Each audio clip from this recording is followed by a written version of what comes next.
جو لوگ اللہ پر ایمان لائیں، کہیں کہ ہمارا رب اللہ ہے، پھر اس پر جم جائیں، ان پر فرشتوں کا نزول ہوتا ہے۔ نہ کوئی غم کرو نہ خوف، خوشیاں مناؤ جنت کی جس کا تم سے وعدہ کیا گیا تھا۔ اللہ کی ربوبیت پر اطمینان جب انسان کو ہو جاتا، میرا رب اللہ ہے، ربی اللہ، انسان کے لیے نہ کوئی کھٹکا، نہ کوئی خطرہ، نہ کوئی خوف، نہ کوئی حزن۔ جو کچھ ہو رہا ہے کس کے اذن سے ہو رہا ہے؟ اللہ کے اذن سے۔ اللہ کے اذن کے بغیر پتہ تک نہیں ہلتا۔ یہ کوئی اندھا بہرا مادہ نہیں ہے جس سے مجھے کوئی خوف ہو۔ اندھا بھینسا چلا آ رہا ہو، اس سے تو ڈرنے کا ہر انسان کو ڈرنا چاہیے، نہ معلوم کس کو ٹکر مار دے۔ لیکن نہیں، اس کائنات کو چلانے والا ایک سمیع و بصیر خدا ہے۔ وہ جو میرا دوست ہے، میرا ولی ہے۔ اللہ ولی الذین آمنوا یخرجہم من الظلمات الی النور۔ اللہ اہل ایمان کا ولی ہے، ساتھی ہے، پشت پناہ ہے، مددگار ہے، حمایتی ہے۔ بتائیے جسے یقین ہو جائے کہ اللہ میرا مددگار، اللہ میرا محافظ، اللہ میرا پشت پناہ، اللہ میرا حمایتی، اس کے لیے کوئی خوف ہوگا؟ اس سے کوئی ڈر ہوگا؟ میں مثال دیا کرتا ہوں ایک بہت سادہ، پنجاب کے دیہات کی۔ تو بڑا چودھری ہے اور کوئی غریب کسان ہے۔ اس غریب کسان کے جانوروں کو ہر وقت اندیشہ ہوگا چوری کا، کوئی میری بھینس کھول کر نہ لے جائے، کوئی میرا بیل کھول کر نہ لے جائے۔ لیکن جس کے بارے میں یہ سب کو معلوم ہو کہ وہ جو بڑا چودھری ہے وہ اس کا دوست ہے، اس کی بچیا کو کوئی خوف ہوگا؟ اس کی بھینس پر کوئی ہاتھ ڈالے گا؟ اسے کوئی اندیشہ ہوگا؟ نہیں۔ کیوں؟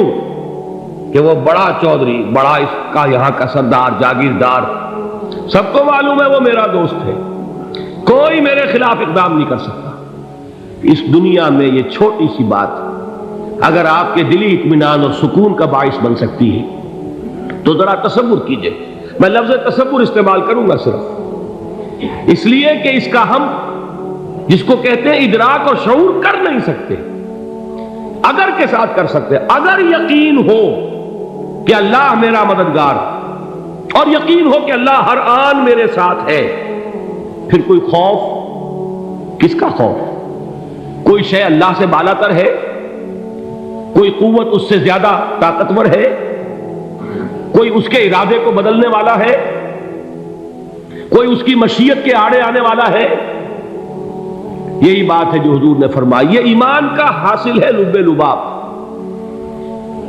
کہ دیکھو اچھی طرح اس بات کو ذہن نشین کر لو، اگر تمام انسان مل کر تمہیں کوئی نقصان پہنچانا چاہے نہیں پہنچا سکتے، مگر جو کچھ اللہ نے لکھ دیا ہو، اور تمام انسان مل کر تمہیں کوئی نفع پہنچانا چاہے نہیں پہنچا سکتے، مگر وہ شے جو اللہ نے طے کر دی۔ آپ پھر میں کہوں گا ذرا طاری کیجئے، اسے فرض کیجئے، اسے سوچئے۔ اگر اس حدیث پر ہمارا دل ٹھکا ہوا ہو تو کسی سے ڈر ہوگا؟ یہ مجھے نقصان نہ پہنچا دے، یہ میری رپورٹ خراب نہ کر دے، یہ میری انکریمنٹ نہ رکوا دے، یہ میرا یہ نہ بگاڑ دے، یہ میرے یہ نقصان نہ پہنچا دے۔ اس کا ڈر، اس کا ڈر، اس کا خوف، اس کی خوشامد، اس کے لیے جا کر طرح طرح سے اپنی عزت نفس کو ذلیل کروانا اس کے سامنے، یہ سب کچھ کیوں کرتا ہے انسان؟ جب سمجھتا ہے کہ اس کے ہاتھ میں میرا کوئی نفع ہے، اس کے ہاتھ میں میرے لیے کوئی ضرر ہے، یہ مجھے کوئی غضب پہنچا سکتا ہے، یہ مجھے کوئی نقصان پہنچا سکتا ہے، یہ میرا کوئی کام بنا سکتا ہے، یہ میری کوئی ضرورت پوری کر سکتا ہے، اسی کا نام شرک ہے۔ جہاں آپ نے یہ سمجھا کہ غیر اللہ کے اندر کوئی طاقت موجود ہے، وہی شرک ہے۔ بتوں سے تجھ کو امیدیں، خدا سے نو امیدی، مجھے بتا تو صحیح اور کافری کیا ہے؟ شرک تو یہ ہے۔ جس پر بھی تمہیں یہ خیال ہے، کلمہ ہے یہ کلمہ سوم، لا حول ولا قوت الا باللہ، ذرا اس پر دل کو کبھی اگر آپ تصور کریں، پھر فرض کریں، دل ٹھک جائے اس پر، کوئی طاقت نہیں۔ یہی بات تھی جو شیخ عبد القادر جیلانی رحمۃ اللہ علیہ نے اپنی وصیت میں اپنے بچے سے کہی. 11ویں دینے والے ہیں، لیکن حضرت شیخ عبد القادر جیلانی کی وصیت اور تعلیمات کو کتنے لوگ ہیں تم جانتے ہو؟ یہ جن مقامات تک پہنچے ہیں وہ کس چیز کی بدولت پہنچے؟ انہوں نے جو پیغام دیا وہ کیا تھا؟ اے میرے بچے، جس طریقے سے قرآن مجید میں حضرت لقمان کی نصیحتیں جو ہے نقل کر دی گئی ہیں، میں یہ عرض کروں گا بالفرض اگر قرآن حضرت عبد القادر جیلانی کے بعد نازل ہوا ہوتا تو شیخ عبد القادر کی یہ نصیحتیں بھی قرآن میں درج ہوتی. اتنی اونچی نصیحتیں ہیں. اے میرے بچے، اس حقیقت کو ذہن نشین کر لے، لا فاعل فی الحقیقت ولا مؤثر الا اللہ. اس کائنات میں نہ کوئی فاعل حقیقی ہے نہ مؤثر حقیقی ہے سوائے اللہ. کسی شے میں کوئی تاثیر نہیں اگر اللہ نہ چاہے. آگ جلا نہیں سکتی اگر اللہ نہ چاہے. پانی ڈبو نہیں سکتا اگر اللہ نہ چاہے. زہر ہلاک نہیں کر سکتا اگر اللہ نہ چاہے. کوئی چیز فائدہ نہیں پہنچا سکتی اگر اللہ نہ چاہے. تو در در پہ کیوں سر جھکاتے ہو؟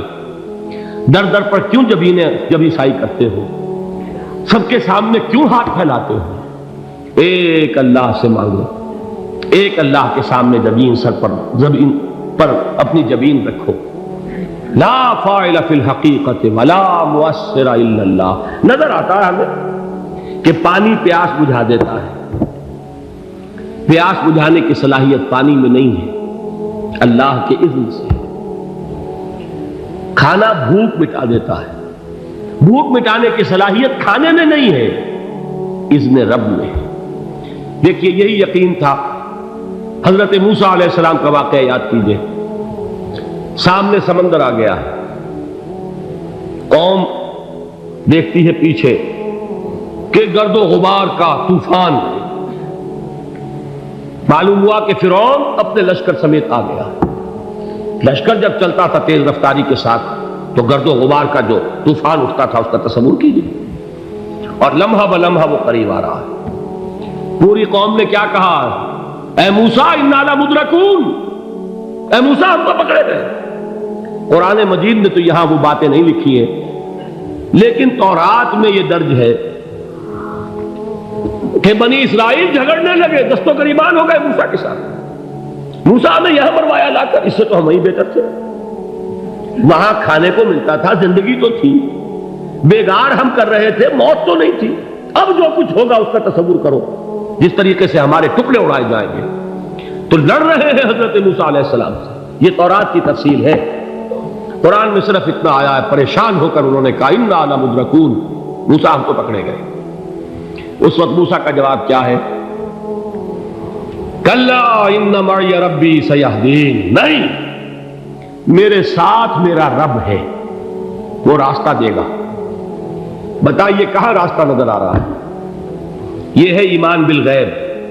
راستہ نظر نہ آئے تب اللہ پر یقین ایمان ہے. جیب میں پیسے ہوں اور تب دل کو اطمینان ہے تو ایمان کس پر ہوا؟ پیسے پر، اللہ پر نہیں. جب وسائل و ذرائع نہ ہو اور پھر یقین ہو کہ اللہ مسبب الاسباب ہے، وہ اسباب کا پابند نہیں ہے، وہ اسباب کا محتاج نہیں ہے، اسباب اس کے محتاج ہے. اگر یہ یقین ہے تو اللہ پر ایمان ہے. یہ نہیں ہے تو تمہارا ایمان اسباب پر ہے، وسائل پر ہے، ذرائع پر ہے، مادیات پر ہے، اللہ پر نہیں. اس وقت کہاں راستہ تھا؟ کوئی راستہ تھا؟ سمندر ہے اور ادھر سے لشکر آ گیا ہے. کلا ان معی ربی سیہدین. اب دیکھیے ایمان کہہ دینا آسان ہے، ہوا معکم اینما کنتم. جہاں کہیں بھی تم ہوتے ہو اللہ تمہارے ساتھ ہوتا ہے. لیکن اس کا یقین قائم ہو جائے تو زمین و آسمان کا فرق واقع ہو جائے. یہی بات ہوئی حضور کے ساتھ. غار ہے، چھپے ہوئے ہیں محمد رسول اللہ اور آپ کے وہ یار غار ابو بکر صدیق رضی اللہ تعالی عنہ. اقبال نے حضرت ابو بکر کی شان میں چند اشعار کہیں صرف، لیکن واقعہ یہ ہے کہ بھاری بھاری نظموں پر اور قصیدوں پر بھاری ہے. طویل ترین نظمیں اور قصیدے ہوں ان پر بھاری ہے. ہمتیں ابو بکر کی ہمت جو ہے کشت ملت را چوں ابر، جیسے بارش سے کھیتی اپجتی ہے، ابو بکر کی ہمت اور عزیمت اس امت کو اسی طرح سینچنے والی ہے۔ ثانیے اسلام و غار و بدر و قبر، وہ دوسرے تھے اسلام میں، دوسرے پہلے کون تھے؟ انا اول المومنین، حضور فرماتے ہیں سب سے پہلا ایمان لانے والا میں، دوسرے ابو بکر۔ ویسے ہمارے ہاں یہ چلتا ہے اختلاف، حضرت علی پہلے ہیں کہ حضرت ابو بکر پہلے ہیں، لیکن اس میں بڑی خوبصورت تطبیق قائم کی ہے علماء نے، اور بہت صحیح ہے۔ چار کے بارے میں فیصلہ ہی مت کرو کہ کون پہلے، ان کی ایک عجیب تقسیم کر دی ہے۔ آزاد مردوں میں، بالغ مردوں میں سب سے پہلے ابو بکر، بچوں میں سب سے پہلے علی، خواتین میں سب سے پہلے خدیجہ، اور غلاموں میں سب سے پہلے زید بن حارثہ۔ بڑی پیاری تقسیم ہے، یہ چاروں ہی پہلے ہیں، ہر ایک کے لیے اولیت ہے۔ اور واقعہ یہ ہے کہ اگر زمانی اعتبار سے تعین ہوگا تو پہلے خدیجۃ الکبریٰ آئیں گی رضی اللہ تعالی عنہ، کسی اور سے بات کرنے کی نوبت بعد میں آ سکتی ہے، پہلے تو اہلیہ محترمہ سے بات ہوئی، آتے ہی پہلی وحی ہوئی ہے، ابھی تبلیغ کا حکم نہیں تھا، کس کو بتایا واقعہ؟ ابھی اپنی نبوت کی تبلیغ کا تو حکم ہی نہیں آیا، واقعہ کس کا ہے؟ وہ خدیجہ کا ہے۔ جب کہا ہے کہ خشیت علی نفسی، مجھے اپنی جان کا اندیشہ ہے، تو کیا جواب دیا خدیجہ نے رضی اللہ تعالی عنہا؟ وہ صدیقۃ الکبریٰ ہے، صدیقات جو ہے خواتین ان میں چوٹی پر خدیجۃ الکبریٰ ہے رضی اللہ تعالی عنہا، اور صدیق جو مرد ہیں ان میں صدیق اکبر ہے ابو بکر صدیق رضی اللہ تعالی عنہ، لیکن صدیقات میں چوٹی پر۔ جب حضور نے فرمایا خشیت علی نفسی، کیا فرمایا، کیا عرض کیا، کیسے تسلی دی؟ نہیں نہیں، اللہ آپ کو ضائع نہیں کرے گا، آپ غریبوں کے ہمدرد ہیں، آپ مساکین کے تکالیف رفع کرنے والے ہیں، آپ بیواؤں کی سرپرستی کرتے ہیں، آپ مسافروں کی خدمت کرتے ہیں، اللہ آپ کو ضائع نہیں کرے گا۔ یہ یقین ہے اس خاتون کے اندر۔ خیر وہ ایک علیحدہ بات ہو جائے گی۔ میرے دل پر حضرت خدیجہ رضی اللہ تعالیٰ عنہ کی شخصیت کا بڑا گہرا نقش ہے، جو وہ کوئی اور ہی وقت اور موقع ہوا تو بیان ہوگا۔